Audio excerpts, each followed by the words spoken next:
There it is. Woo! What's up, everybody? Daniel Allison, the average dude, along with this person. Jenny Winny. Jenny Winny. And in honor of that, okay? Hold on.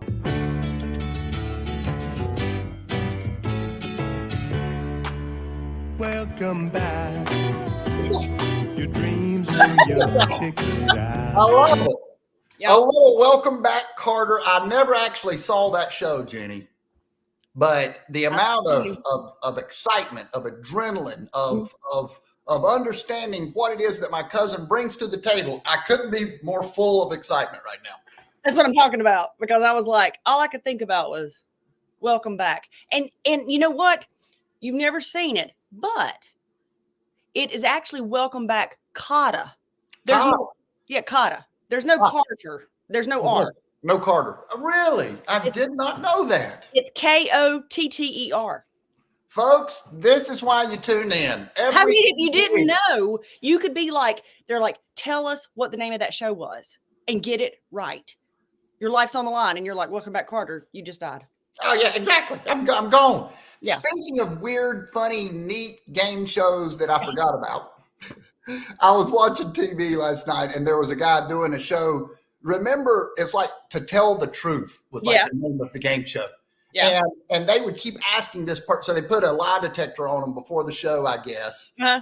And they ask all these questions that are pretty personal, but they're going after money. So their family is sitting there. Do you remember the show? I remember the show, but I don't remember the premise of it. The premise of it was essentially they ask them embarrassing things. Have you ever thought about, let's say, cheating on your husband, or have you ever, the husband is sitting right there. They're like, no. And that was a probably not real good for family unity. Probably broke up that probably broke up a lot of, I would say a lot of families. Probably did. The 70s show, Tyler. No, he's saying it's a 70s show. Oh. But welcome back, Cara. Oh.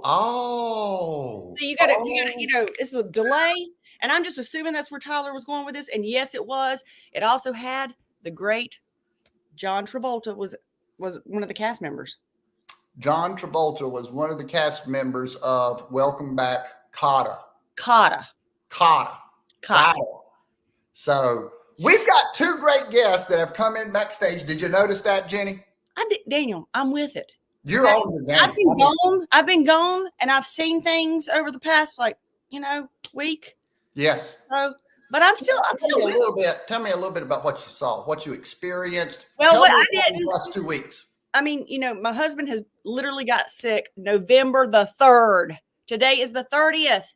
Oh my God. And, I was like, he's got COVID. No, didn't have the flu. He didn't have this. He's like, I can't breathe hardly. And so, he had pneumonia in his lung. Great. Wonderful. All right, we got that.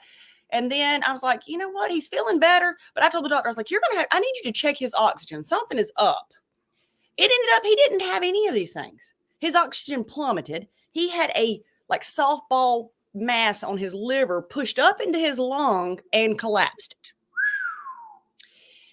Daniel, and I just like to say this, and I appreciate healthcare workers, but this was me actually at the hospital. I just would like to, I'm going to show you something real quick. Oh no, I'm a little scared. What are you going to show me? This was me. Okay. I was like, I will burn this place down if you don't do it right. I mean, you know what I'm saying? It was, but you anyway. were a Muppet character, looked like. Yeah, that was Elmo, Daniel. That was Elmo. And so, I get it. That was. Let me just say this too. They did a procedure and they told my husband, that we're going to give you this. We're going to give you fentanyl. It's for the pain. They forgot to give it anything. They inserted a needle into his liver with no pain medication. Oh my gosh. Now that's a tough dude. Tough. I told him, I said, dude, that somebody came in. They said, you were like World War I chewing on a belt while they did surgery. Wow. Well, so anyway, I mean, that's it. That's where we've been. That's where I've been. And so I know it was hard to be without me, but life happens. We're glad that you're back. You made it through that very strange difficult, and it's a sign of getting older, isn't it? I mean, as we get older, all sorts of things start happening. I don't like it. What's that? I don't like it. No, I don't like it either. I don't like it either, Jenny. I will tell you this though: whoever performed the procedure, and didn't give the pain medication, I took their picture. That was them. Welcome to the pit of despair. Literally, I mean, that's all I could think about. That was him on the table, and I said, but hey, it happens. Things happen. They make mistakes. They're not perfect. These doctors are not perfect. They make mistakes. But I'm in a better place today. You're in a better place. Well, good. You're back, and I guess he's getting better. That's the great news about this story. Yes. And, had things not gone well, wouldn't it have been kind of ironic? We've got a relationship expert. So if you lost your husband, you have, I don't know, is that an appropriate joke or not? That's right on the line. Too far. Even behind the scenes, they're like, oh my God. What did he say? She's like, abort mission. Yeah. I'm sorry. But I will say this, we have a relationship expert, and it also, going through something like this, my husband's, he said so many times, thank you for being you. Thank you for being so thorough, because if you don't have someone on your side as an advocate, I mean, it's just, teamwork. So Daniel, see, I had to flip that around, make it something precious and beautiful, because you just said we had a relationship expert in case I was a widow. No, I love how you grabbed that. You steered I grabbed it. I was like, steered it back on the road.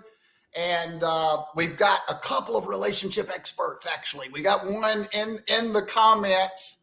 But so what I thought we'd do, since we have two guests, we didn't have our typical kind of situation. I want to bring on, now you tell me if this is crazy, Jenny. You tell me. Okay, I will. I want to bring on both guests at the same time. Okay. I'm game.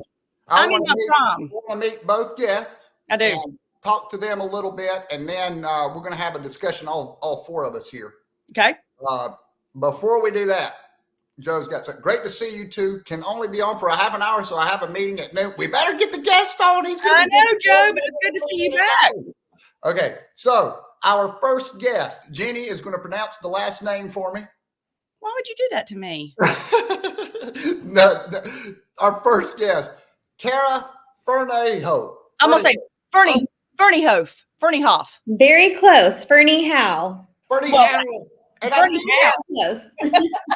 All right, Carol, and of course, Arica, Angelo. Good morning. Hello. She's going to help me find a new husband. No, Jesus Christ, Daniel, that was terrible. It was awful. It was a bad bet. I mean, poor Barry. He's still here.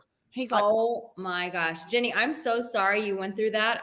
My family has gone through this stuff, and everything you're saying, I'm like, I know you have to be their advocate. You do. You have to fight for them, and they get really reckless in the hospitals. And I cannot even believe. Oh, I mean, because I said, do you even talk to each other? One doctor? No, they don't. They don't. They don't. And you'll have one good nurse, and she kind of is that angel and saving grace, but everybody else, you're like, pull your head out of your ass. This is the person that I love more than anything. Excuse me, but effing pay attention and do your effing job. Mm-hmm. Yep. Because honestly, it's like a nurse that come in there like, now my shift's over and this is, and I'm like, no. And I'm like, or you beat down there and they're like, what do you need? And I'm like, oh, I need you to come down here. That's what I need. Yeah. Mm-hmm. Now, hospitals are not fun places to go. Mm-mm. No, but you know what? I haven't had any major anything really in Wait my for life. it. It's coming. Well, thanks, Jenny. Is that payback? Is that payback for the comment? Yes, it's coming. Mm-hmm. Sarah, how about you? Have you had any type of medical scare? Any visits to the hospital? No, I haven't. I had a baby years ago, 12 years ago, and other than that, I have been very blessed to be out of the hospital. Absolutely, yeah. Well, that's good. So we went across the country. Cara is from Greenville, South Carolina, right? And Arica is all the way across the United States of America, Los Angeles, right? honey, I am in the south of France. I'm in Monaco. What? Yeah, that's why I got our time wrong. I'm like, it's dark here. I live in the south of France. I did not know that. I apologize. Maybe it was because I thought you were on the Bravo show or something like that. That maybe. Yeah, but hey, Daniel, there's no borders. There's no borders for her. Okay. Oh, no borders. Okay, love without borders. Just saying. Yeah. So I've never actually watched that show. You sound like you're familiar with it. Are you, Jenny? I have seen bits and pieces. See, I'm all about that kind of stuff. I don't know why reality TV like that grabs me in, and I get so involved in their lives, like they're my friends, which is kind of sad because you know what I mean. I'm like, oh, but anyway, Daniel was telling me about you and everything, and I was like, I've seen that. I know I've seen that, but I'm gonna have to follow back up. Yeah. So how did you get involved, Arica, in this relationship advice? That's what my curiosity took me there. How did Arica Cara, you jump in? You got questions, you jump in too. Okay. Well, can I ask, Cara, what do you do? I don't know about you. So I'm a real estate agent in Greenville, South Carolina. I work for Allen Tate Company. Oh, nice. Yeah. And Jenny, what do you do? I actually, besides being Daniel's wonderful co-host, I own a women's boutique, a clothing store. Ooh, yeah. So I've had it. It's been 20 years, but we are the best of the best. I would say we've been voted that every year. Yeah, that's incredible. And Daniel, what do you do besides being the average dude? I am insane. Professional average dude. That's really all I do all day long is be the average dude. But I also business development, sales. Daniel really does a lot. I mean, he's like public speaking. He is over this group for industrial networking. He does all these events. I'm just like, I don't even know how he's not more than that. My very first comedy routine this evening, 7:00. Be there. It's gonna be a lot of fun. So that's awesome. That's awesome. Yeah. I'm excited. Oh wow, Joseph, Arica, as they say in French, I don't even know what that is. There's only one happiness in life, to love and to be loved. We need to love more in business and life. I completely agree with that. Right.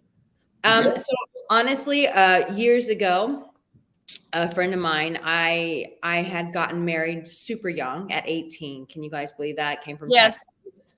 Got married at 18 and found myself divorced at 26. And I left Texas, moved to Columbus, Ohio, and was a fresh single girl dating and just loving life, loving everything.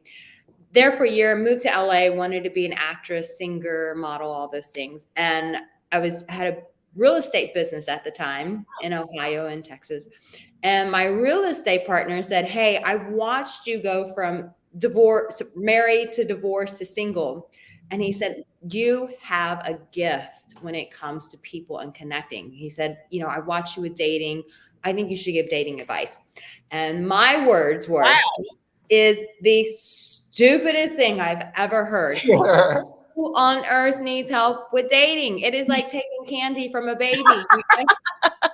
You just show up and you're interested in people, and it's just great. And he was like, honey, no, everybody needs help with dating. And so I started this blog back in 2008. It was called Bella Gab. And then I was like, I'll start a YouTube channel.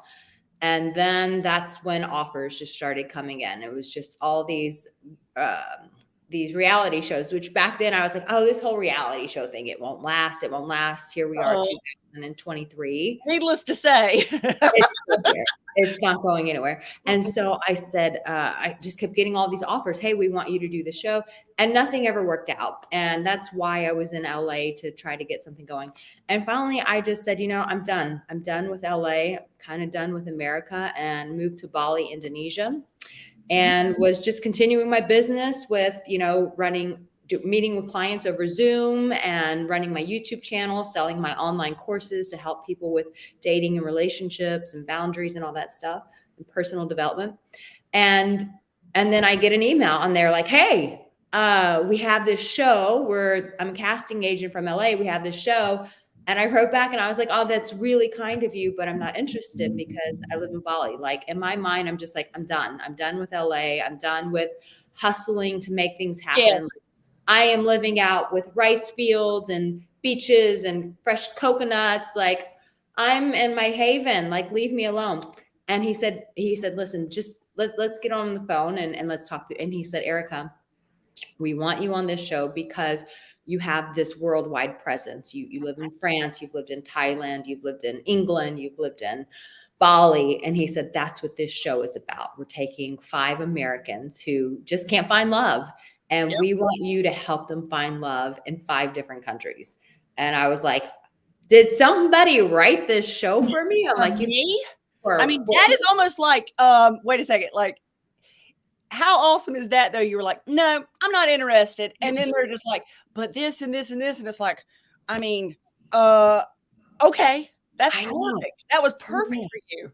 It was really perfect. And so, yeah, I went through a whole process of them going back and forth. And they finally, my mom's super intuitive in Texas, you know, God-fearing woman. She was like, I haven't seen you in 2 years, because it was during COVID. And she was like, and I just know you're getting this TV show and you need to come back to Texas. And I need to see my daughter, because once you get this show, you're going to be so busy. I said, oh no, Mom, I'll get the show, but it'll be fine. I'll have time to come see you. I'll be in the States for several months.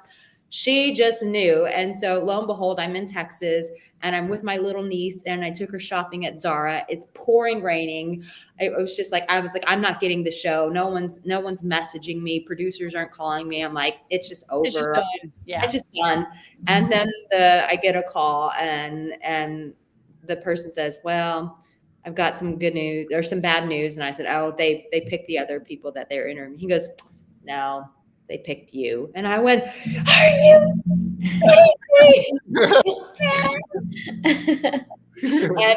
and the journey began, and Mom was right. I literally had that 1 month with them in Texas. And then I was just for 3 months, I was on a plane every 4 days. One of the most physically exhausting things I've ever done in my life. If you can imagine being in Paris for 2 or 3 days, and it's like, and now we're sending you to Dubai, and then you're in Dubai for 2 or 3 days, and now we're sending you to Panama, and now we're sending you to Ireland. You're just like, Jesus Christ. That is exhausting. It was brutal. Trust me, my body has paid for it this past year. Oh my word. Yeah. Wow. That's super cool. I mean, a super cool gig though, right? I mean, if that's what you want to do. And I'm tired going I live in North Carolina and my store is in South Carolina, and I'm just tired having to go back and forth. But I mean, yours is a whole different thing there. Okay. I have not been on a plane since like last year. And next week I'm coming to the States to see my family. I'm like, damn it, I didn't get to celebrate my TV show. Mom, I'm coming home and I want you to throw me a party. This is a huge, I'm like, this is a huge like career thing that I've had. And I never celebrated. I was in the south of France. And I said, I want to be celebrated. Like, this is a big deal. It's taken me, you know, I've wanted to be on TV since I was 25. I'm 43. I'm like, I want a freaking party. But Jenny, to your point, I'm like, oh, damn, I've got to get on a plane to get there. I'm like, I know. No, not another plane. I know. Oh. Well, Cara, you're right here in Greenville, South Carolina, right? Yep. And so we want to know how did you make your way to Greenville? A little backstory with you too. You're from Florida, aren't you? Yeah, I was born and raised in Sarasota, Florida, and had a great childhood growing up near the beach. I met my husband down there, and we got married, and he's from Greenville, so we would visit. And I loved visiting Greenville. Loved the downtown and the park. The downtown was just starting to kind of get built up with businesses and investing in the park area. Yeah. So we moved up here, and I was excited to move to the South. It's just a friendlier culture. The weather is better. It's just so beautiful up here. Yeah, not quite as humid, is it? No. Oh, it's so funny. The locals will complain about the summertime, and I just laugh because I'm like, you need to go to Florida if you want to complain about the heat and humidity. Oh, I know. For me, it's perfect all year round. I like all the seasons. Yeah, absolutely. Yeah. So how long have you been in Greenville now? 13 years. 13 years. Okay, so you've Yep, been here for quite some 13. Wow. Yeah. And I do love downtown Greenville. If no one has been to the Greenville area, I think of all of the cool downtowns. I mean, it's really come a long way. Oh hasn't my it? word, it has. I mean, the picture behind you, I know too. Yeah, Yeah, there it is. it is an amazing place. It has grown a lot. Yeah, I think all of the little downtowns here, Spartanburg, downtown Simpsonville's adding a whole bunch of cool venues. Downtown Taylor's, which is tiny. There's just even downtown Greer. I think all those little cities are really investing in that area where everyone in the city can come enjoy festivals, restaurants, shopping. So it's a lot of fun. Absolutely. Now, have you been, Spartanburg is getting a baseball team. You heard that, right? I did not know that. Congratulations. Yeah, I can see the construction right outside my window here. Oh, that's cool. Yeah, it's pretty exciting. So I think that'll add a lot to Spartanburg. And you're right. So Spartanburg and Greenville are essentially kind of growing together right here along the interstate. Mhm. And did you used to sing? I did, yes. Through middle school and high school and the beginning of college, I was a vocal performer. Yes. Okay. Is that what you wanted to pursue though? I mean, I did. did. To be a star Yeah. and go on TV and An actress, a singer, a model, that whole kind of dream. And instead of doing that, I actually got my cosmetology license, which was kind of on the other side of the camera from that. And that was a really great career for me through my 20s and early 30s. Wow. Yeah. Wow. Oh, Yeah. Daniel, we got a question. Do you know what the name of the team's going to be? Remember when No. Greenville lost a war? We don't know. I don't remember that happening. Wait, I just have a question. Who let these guys in, especially these two? Who I let don't these know. guys I don't know what happened. We've lost control somehow. Yeah. Can we request a song? Yeah, Cara, can we request a song? No. my voice, my instrument is not warmed up and ready in practice. Hey, that's fair. That would be It's been a tough. long time. Yeah. Have y'all ever done karaoke before? I'm sure Cara has. It's fun. You do love it. It's I fun. love Yes. Oh Yes. no. Mm-mm. Arica, what's your favorite song to do on karaoke? Oh, Were you asking me? I I didn't. was asking both of Thank you. you, y'all. Oh, I don't have one favorite. I like to do a lot of different songs. I like Selena Gomez. I like some of the classic songs from the 90s. Mhm. Yeah, I try The to. classic songs from the 90s. Well, yeah, that was like what, 30 years ago, 20 years No, ago? but it makes me so terrible. I'm like, when I think classic, I'm like, oh no. Yeah, I can't do that. It makes me too anxious to be out there in front of everybody like that, singing. I Yeah. mean, It's fun to get up with a group of people too and do some of those like We Are Family, that song from the 70s, and just have fun. yes.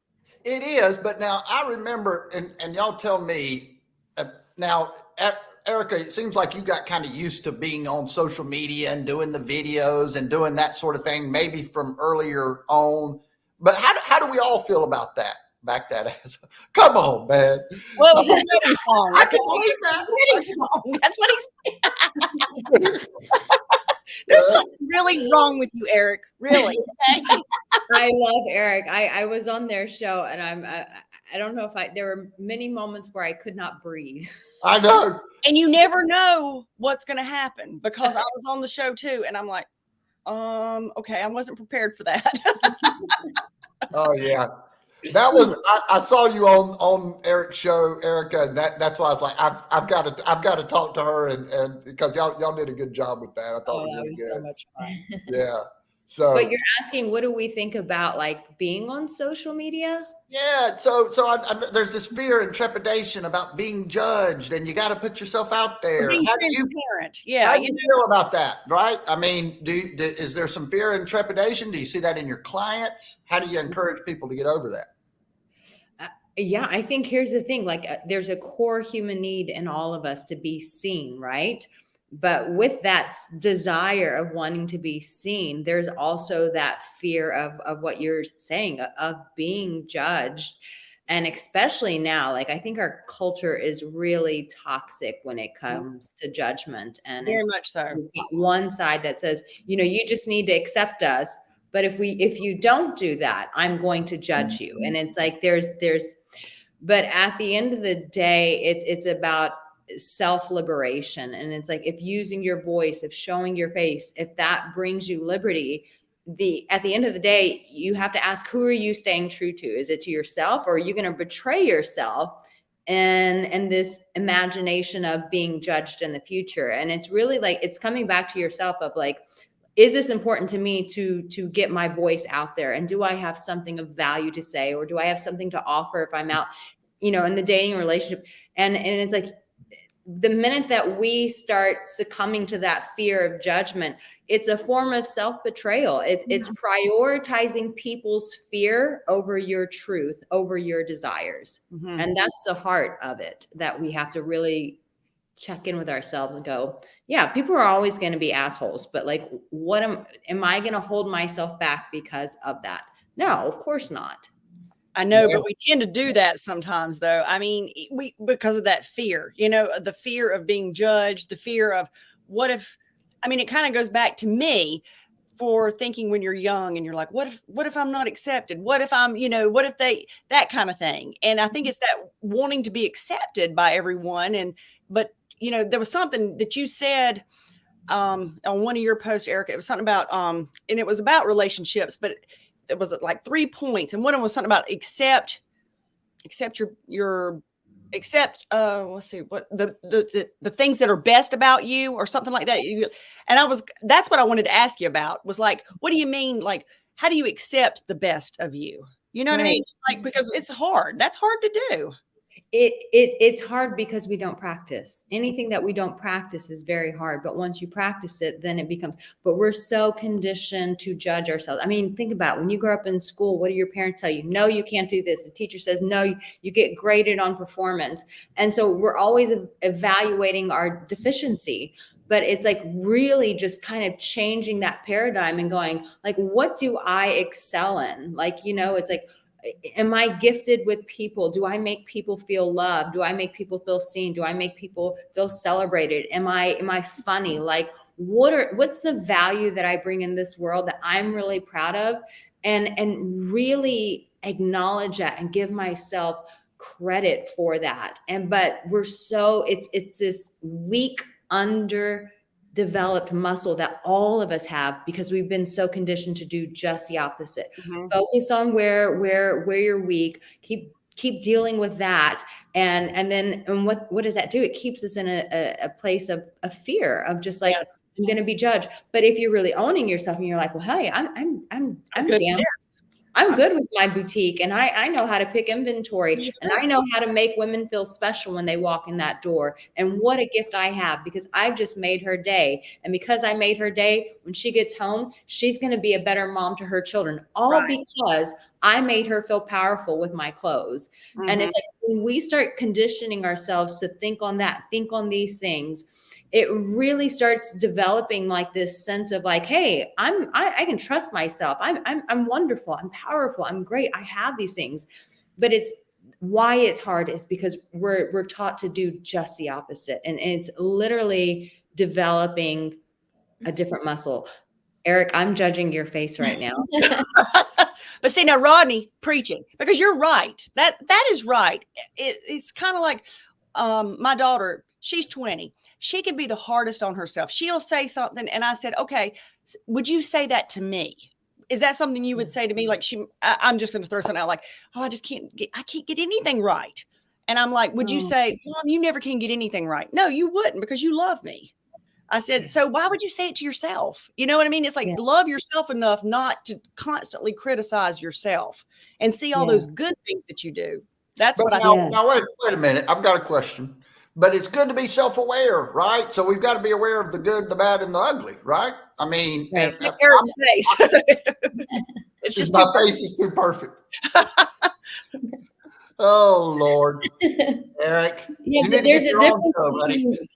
There's the difference between being aware and being obsessed with something. You know, it's just like, you know, the whole the driving analogy, where it's like you focus on the windshield and occasionally you look in that rear view mirror. Well, if we can associate awareness with that rear view mirror of like, yeah, I'm aware of these things. I occasionally look at it, but my main focus is I love myself. I'm proud of myself. This is what I do good. Like, I accept myself. I think that's the hardest human challenge is accepting ourselves. Yes. Like, I live in Monaco, and every day I walk down the streets and people, women walk around with $2,000 shoes. And I thought Beverly Hills was something. This is like another level. You're talking about billionaires, and I grew up poor. And so it hits on that insecurity of, you were that poor little girl. And so when I'm walking through the streets, it's like, F all the stuff that I see around me. And I tell myself, I am enough. Arica, you're enough. You are enough. You're enough. Okay. You're not wearing $2,000 Laura Piana shoes right now. Okay. It's fine. But you are enough. Mm-hmm. You are enough. And it's reprogramming, because that little girl that grew up with not so much money and felt judged for that, she's still there. She didn't go away. I still carry her inside of me, but her and I are not going to stay there. We're not going to focus there. We're not going to dwell there. We're going to dwell on what we are. And I am enough. I'm more than enough. And so that has to be like my self-talk. But if I look at everything else around me and start focusing on what I'm deficient in, then that's just going to take me down a very slippery slope of doom. And I'm not going there. I love myself too much to treat myself that way. That's it. And that's, I always tell Daniel, like, I'll walk away, everything's helpful and insightful, but like what you just said will resonate with me. Yeah. Looking at the wind, through the windshield, and we're still aware, but we don't sit there and drive looking in the rearview mirror the whole time. I mean, that's just so. Well, that's Cara. I'm interested to know, how do you view these such things? Is it easy to focus on your strengths, or do you have issues focusing on your weaknesses? How do you feel? Do you constantly compare yourself like we all do? Yeah, it's a challenge to not get into the comparison trap. I think one thing to remember is that people see you differently than you see yourself. We're so hard on ourselves, like what you were saying. But when I post something and maybe I'm insecure about what I'm saying or how I'm saying it, then I get all these likes or these comments. Yes. And I'm like, wow, these people really love this. They don't see the hair out of place or the grammar that's not correct. And so I think it's important to remember that, don't be so hard on yourself, but remember, people see you differently, a lot differently than you see yourself. And that's true. I think that is so true, and I always say, man, I wish I could see what they see. Yes. Because even like, say, for the business, and I do these reels and stuff, and that's part of what I do for my marketing. And I'm constantly looking back at it and I'm like, oh, why did but I go ahead and post it. That'll be the one that, took off, and people love real life stuff. So if you make a mistake, I love the bloopers. Somebody posts a reel advertising their store or something. Then a couple of days later, here are the bloopers from when I was making that reel. And it's that real. That's what social media should be. And that's what draws people into social media, is when you're real on camera, even if you do make a mistake. They want to see the real.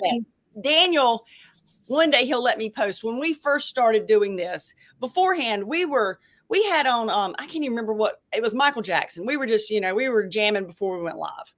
And I videoed. I remember this. I think she's lying. I videoed it. You need to see the video. I know. I want to post it. Daniel's just like, oh no, we're not posting that. But I look stupid. We're just having fun, but it was fun behind the scenes, because we're just dancing. I like controlled stupid. I like to know when I'm being stupid. I don't like people. I might just post it anyway, y'all. Please do. But I agree with that. But now you do real estate, and Arica, you said you were also in real estate at one time, right? Oh yes, back in my early 20s, I was in Texas. It was different than what you're doing, Cara, but yeah, we were doing something a little bit different. Yeah. Was it residential real estate? Well, what we were doing was, I was trying to get into real estate, but I didn't want to become an agent, and so I had met this person in the mortgage industry. And I said, I'm just banging my head. I was going to get I had an investor who said, I'll finance everything, but you have to do all the grunt work. And I said, fine by me. And so we looked in Vegas, we looked in Florida. This is back in 2005.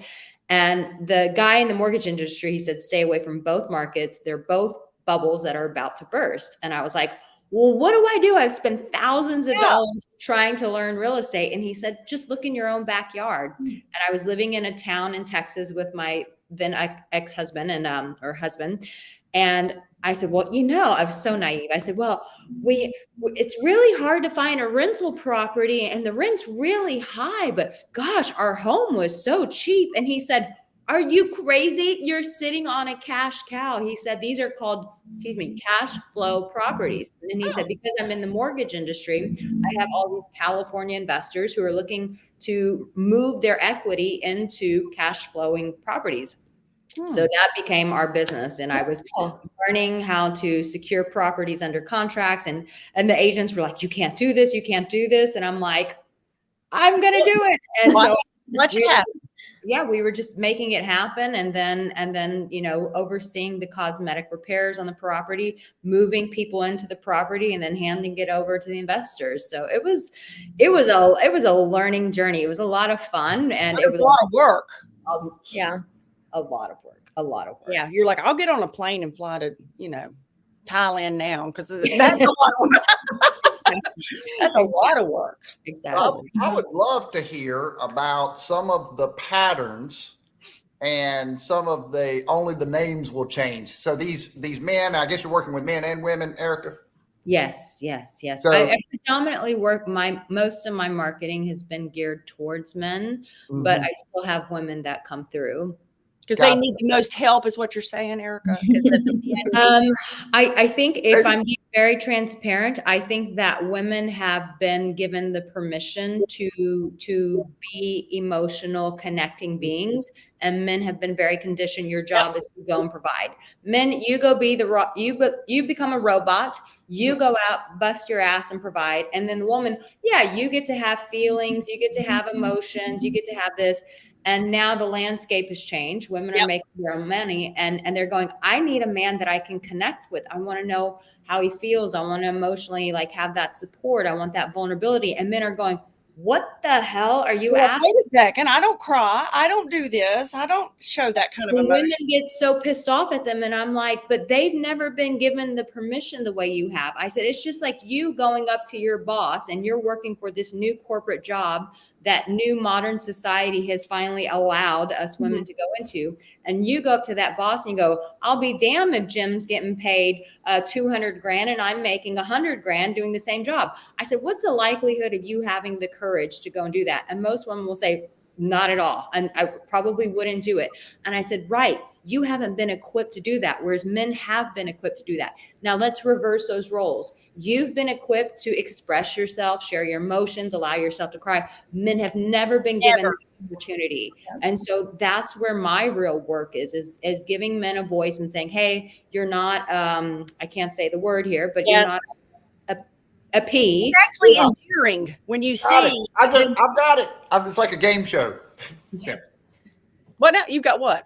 Oh, I knew what she was talking about. It's so endearing. It is. It's like, and honestly, my husband, we've been married for 14 years now. He is not an emotional being at all. Okay. Now, but he's probably, he's not watching, so it doesn't matter. But anyway, so when he was in the hospital, he was in the ER. The thing that touched him so much, this is sad, it was so sweet to me though, was that Daniel's parents, now they live 45 minutes from the hospital. My mother had surgery that morning in Greenville. So that's the opposite direction. They'd been there all day and they heard that my husband was in the ER and they came straight up there just for emotional support. Yeah. And I noticed he got teared up and I almost cried. We've been married that long. And he said, that meant so much to me that they cared to do that, and it's just like, you need to get emotional more. I'm sure that whoever, I don't know these people well that you're speaking of, but whoever they are, they probably create some of the best kids, some of the best children. You don't know who they are? Daniel's parents. Yeah.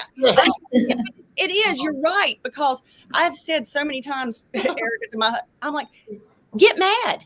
Yes. Do something. You know, it's like we're ready to fight sometimes or argue or something. And they're just like, okay, you know. Well, I can understand that, but what happens if you're too in touch with your emotions and your feelings, and then the girl puts you in the friend zone because she enjoys talking to you so much, she forgets to be attracted to you.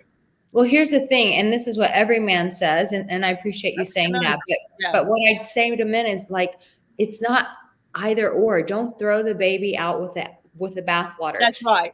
That alpha male presence, you just don't throw that out the window and go, all those things that make me a man and make me sexy and make me desirable, I'm not going to just get rid of that now that I'm sharing my feelings. You can do both, you know, just like a woman can continue to share her emotions and then go bust her ass and build a career. Right.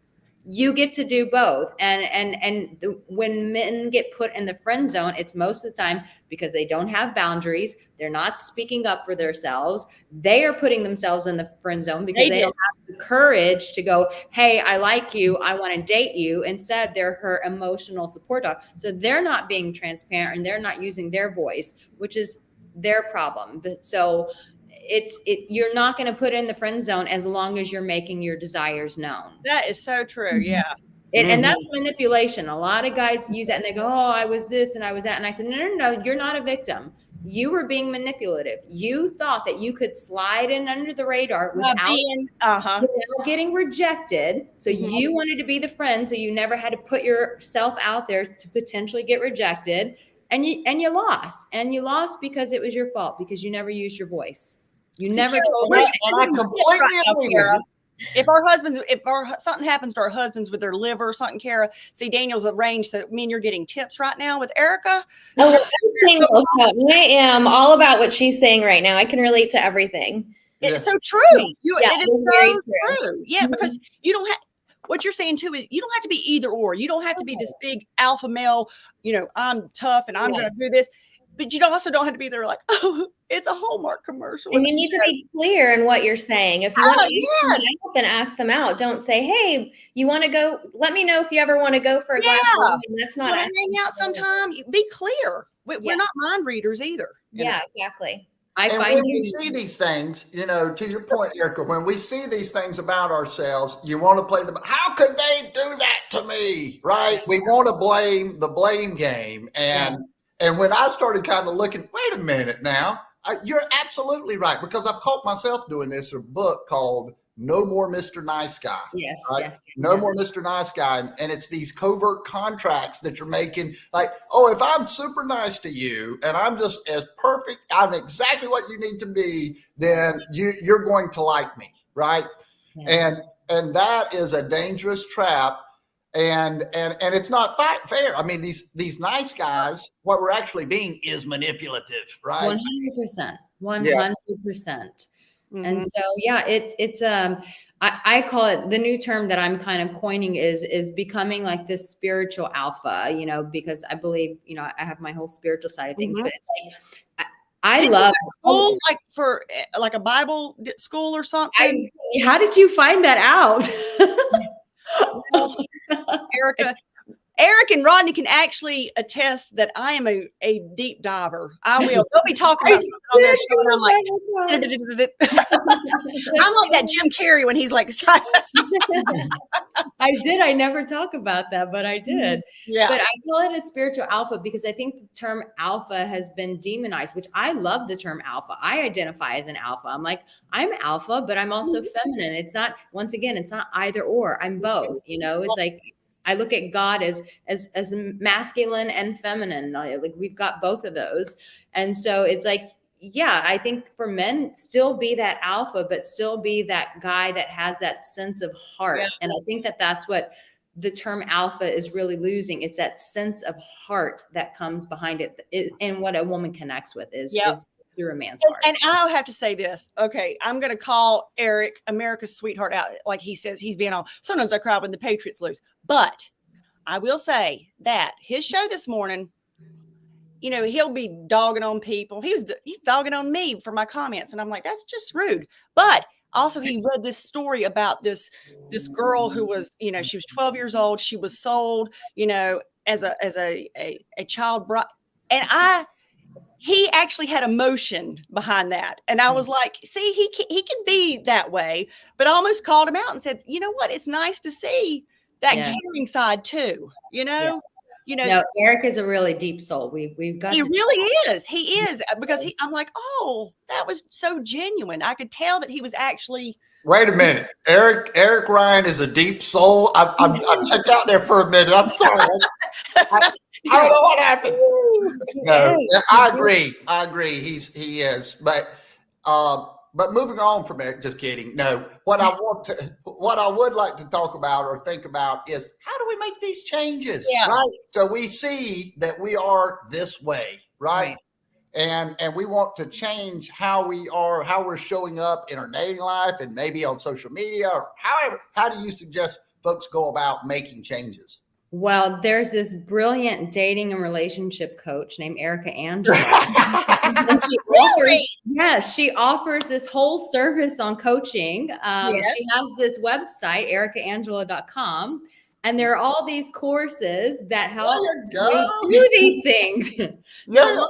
One course that I just did that I'm really proud of, that because everyone in marketing, they're like, you have to do men or women. And I'm like, I really have a heart just for people. So I created this course called Become the Damn Hero of Your Life. It's free. It's on my website. People are loving this course because really all of my work comes back to, first and foremost, you have to choose yourself. And I think that a lot of times we're putting the cart before the horse. And it's like, I just need to find the person. And what you see on my TV show is all these people who are like, oh yes, I'm ready for love. I'm ready. And then you put them with someone and you're like, you're not ready. And so that's why I'm ready. You're not ready. And one girl on this show, bless her, I love her dearly. We stay in contact. She admits on the show, she was like, I wasn't as ready as I thought. And of course they edited that out. And then in my interview, I said, she just wasn't ready for love. And she got pissed off on social media. And she's like, I am ready for love. I'm like, bitch, no, you're not. You already admitted on camera that it just didn't come out on the show, but you already said you weren't. Don't give me that horse stuff. What was it that made you think she's not ready? As well, her story, and she talks about it on the show. She has come from severe trauma. Oh, and you say that's one of the things you've got to address is your own trauma. You have to address your trauma. Me personally, I just worked with my therapist this morning, and I'm like, I still have some blocks in my heart. And she was like, what's going on? And I said, I lost my grandma at 7 years old to cancer, and it's a long story. And I said, to this day, as a 43-year-old woman, I remember every detail of the day that she died. I remember her funeral. And I said, I believe that there was a part of my heart as a 7-year-old child that said, I don't trust aspects of love. There's a part of love that at any moment someone can leave me. They'll be gone. And they'll be gone. And that's part of my trauma that I have to work through. Yep. And it's like, we all have these core things that we've experienced in our life where love was not safe. And it's like, we just think that someone's going to come in and wave a wand and just love us so well. And it's like, you can't even receive the love that you have for yourself. What makes you think that they're going to be able to do something that you're unwilling to do for yourself? Mm-hmm. Then there you go. Now, I think that's so. And speaking of someone that was married, divorced, back into the single world, you start, obviously you're much further down the road, you start becoming more aware of yourself by the time you get this age. And you know, well, wait a minute. That's probably unresolved trauma that I'm trying to get someone else to help me out with. So I'm pulling them in, and no wonder it doesn't work. Right? I mean, so I do think that being single is the only time when you can actually look at yourself objectively and work on the things when you don't have someone else that you're trying to keep happy, right? I mean, you got time to work on yourself when you're single. Well, the ideal situation is that when you're in a relationship that you can still do that, and that you and your partner do it together, that you're both choosing to look at yourselves, because there is no better healing. And this is what I used to always say when I was living in Bali, because everyone was off doing ayahuasca and doing yoga retreats and doing breath work. And I said, you're on the beginning of your healing journey. But healing does not come full circle until you are in a relationship, because there's nothing like having a 24/7 window in your face exposing the things that you don't see when you're on your own, or when you're on a retreat or taking medicinals. The full integration of healing comes in the container of a relationship. And it's powerful what a relationship can do for one person. My girlfriend came out here from Amsterdam, and I'll just say the story very fast, but it's what brought me to this point of this trauma in my life, where she looked at me and I said, I don't know why, I'm so sad. I can't figure it out. And she goes, then just cry. And she held me on the couch, and I just wept and I wept and I wept. And this is so personal. I can't believe I'm sharing this. I said, I think I have been a sad little girl my entire life, and I've hidden behind makeup. I've hidden behind performance. I've hidden behind being powerful, being well-spoken, being well-dressed, traveling the world. I've hidden behind all these things, but inside there's there's a sad little girl that I need to take care of. And it was like, okay, why was she so sad? And then here we are. It's like, oh, I've been carrying this hole in my heart all along with my grandmother. And it's like, but I couldn't have come to that place had I not had relationship. If I didn't have my girlfriend in my home seeing me to actually bounce it. It's like she got you to a different level actually by witnessing me and going, listen, every day I see this sadness, and I couldn't escape her. Like, she could see it in my eyes. She said, I'm seeing the sadness every day. And then it came to me, and I was like, I think inside there's just still this little sad little girl. And that was from having that relationship, because we could see you every day. We're not going to see the sadness because we don't know you on that level. No. And it's the same thing with staying single. I think it's, working with a coach like myself, I think that is the beginning, and that is a great start. But it's keeping me as your coach when you're in a relationship, because that's when the real work really starts coming to fruition, is in that container, because it's so vulnerable. But it's so like taking an antibiotic, and people are like, I took it for 2 days, I feel better, and you don't, you know what I mean? And then you end up sick again. It's like, oh, I've coached a couple of times. Oh, I'm good now, Arica. I'm good. And then it's like, no, you're right. You got to continue working on it. These are applicable whether or not you're going into a relationship or just want to improve in your. But it's just like she's saying, everyday relationships. You know what I mean? It's like, this is her friend, and this is, it's not a romantic relationship.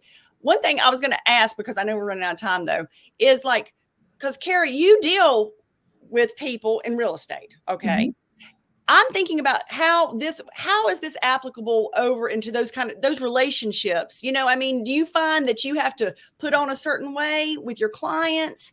Because that can be a very, I don't know. I would feel like that could be a slippery slope dealing with people, because you're trying to please them, It's a very emotional decision when they're buying and selling their property. So you're dealing with mostly emotions. I'm the objective point of view in the whole situation. I'm the advisor. So it definitely takes some finesse, because all people are different. And they're going to be, affected differently by their emotions for these decisions that they're making. So it's definitely case by case, person by person. But I think if you just try to look at it from their perspective, and get down on their level and just be super communicative. Like, communication is the most important thing in any relationship, friendship, romantic relationship, business relationship. So just a lot of really clear communication, over communicating a lot of times, and just like letting them have their emotions, but then pulling them back to reality with what you're going through in that situation. Yeah, I think about, like, you coming in and saying, okay, that's going to have to change. And I'm like, you have to be careful myself. Yes. That's so it's all about how you say it, Yeah. It's all about how you present the information in any situation.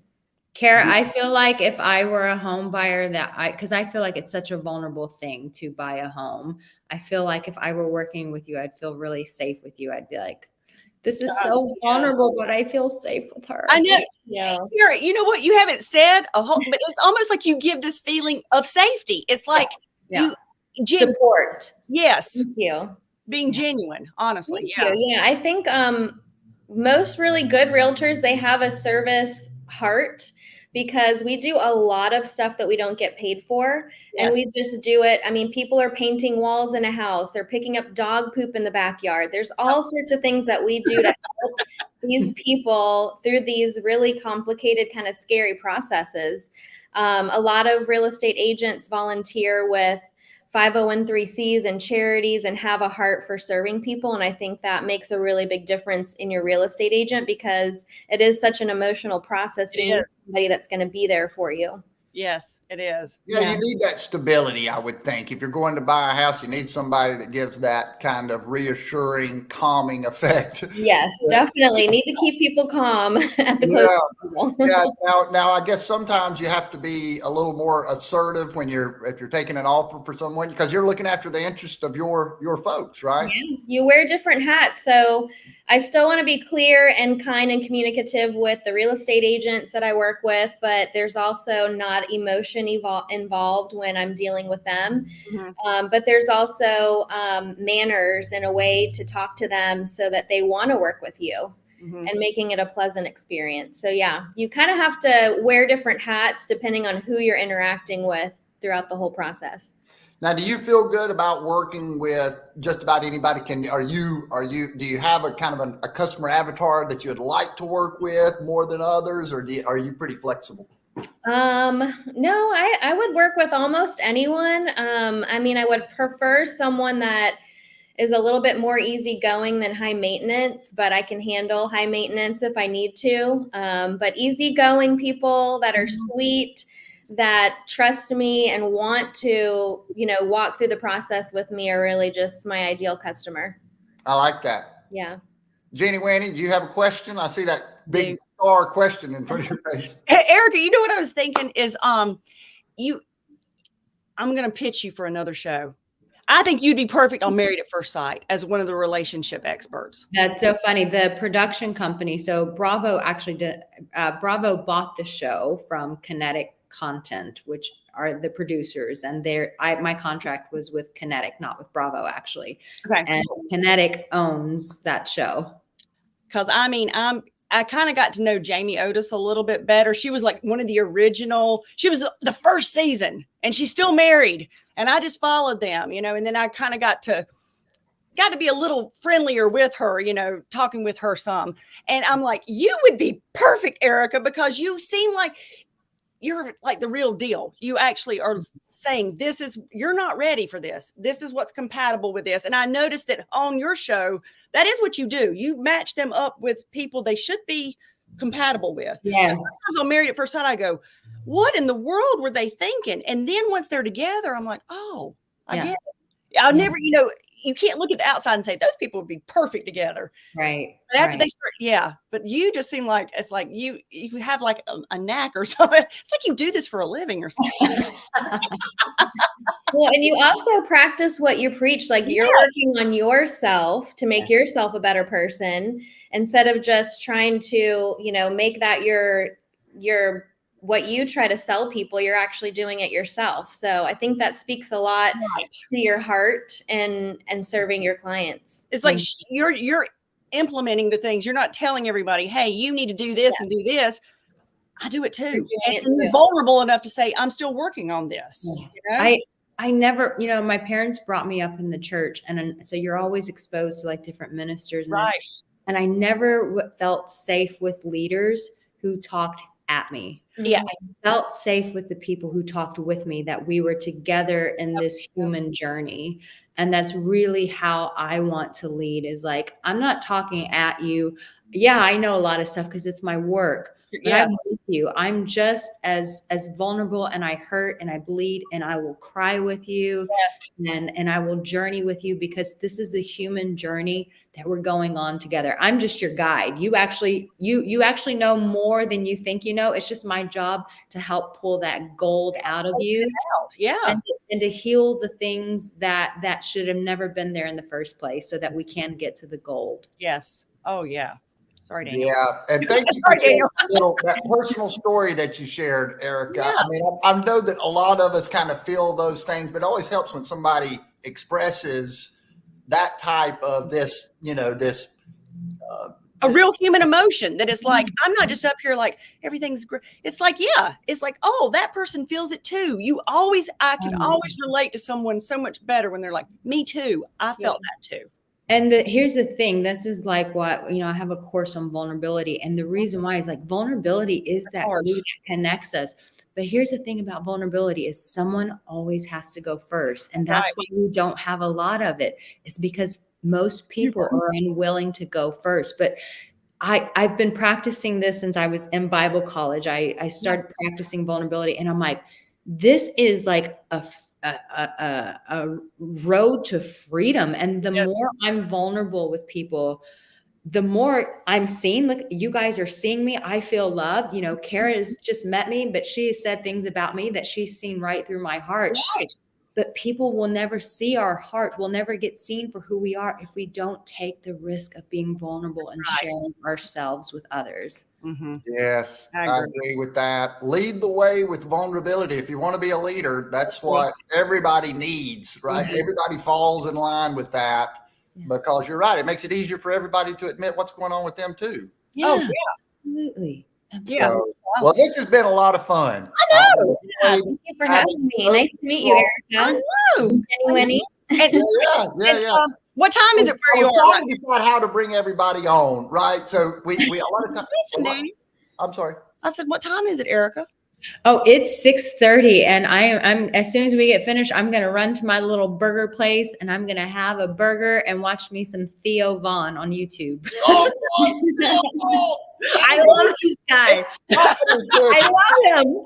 I do too.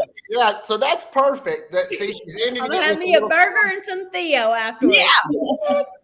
Yeah. So you can take the girl out of Texas, but you can't take the Texas out of the girl. I'm in south of France, but hey. That's awesome. So everybody, you know where to go. Go connect with these people. Relationships, real estate. Yes. Say hello. Connect with them right here on LinkedIn or wherever you're watching this today. And thanks again for joining us today. Thank y'all so much. Thank you. All right. Have a great day, everybody. Yes. Enjoy that Theo Vaughn. See you.